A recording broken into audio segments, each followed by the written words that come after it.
কাল ওয়েদারটা ছিল খুব সুন্দর। এই সুন্দর ওয়েদারে আমরা ভাবলাম একটু লং ড্রাইভে যাই। এই যে রিসিভ করতে চলে এসছে আমাকে। হ্যালো। দিল্লি রোড দিয়ে চলে গেলাম বেশ খানিকটা দূরে। কোনো ডেস্টিনেশন আমরা তৈরি করিনি, আমাদের যতদূর ইচ্ছা হলো আমরা চলতে থাকলাম। বেশ কিছুটা যাওয়ার পর আমরা ভাবলাম এবার একটু খাওয়া দাওয়া করা যাক। চলে গেলাম এক্সপ্রেস ধাবা। এই রোডে যারা এক্সপ্রেস ধাবায় এসেছেন বা এখনও যারা আসেননি তারা সবাই জেনে নিন, এটা এই দিল্লি রোডের ওয়ান অফ দ্য ফেমাস জায়গা। এখানকার মালাই চাটা খেলে আপনি ভুলতে পারবেন না। আমি তো দুবার নিয়েছিলাম। ওই দেখুন আমার জন্য আবার একবার মালাই চা নিয়ে চলে এসছে। একটা খেয়ে সত্যিই পোষায় না।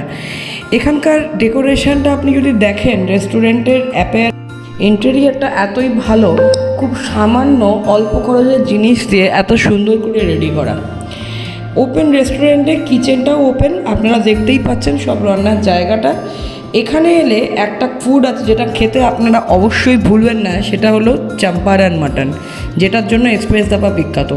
আমরা চম্পারন মাটন আর নান নিয়েছিলাম। এই দেখুন, এই খাবারটা খেতে ভুলবেন না, আর খেয়ে আমাকে জানাতেও ভুলবেন না কেমন লাগলো। Bye bye.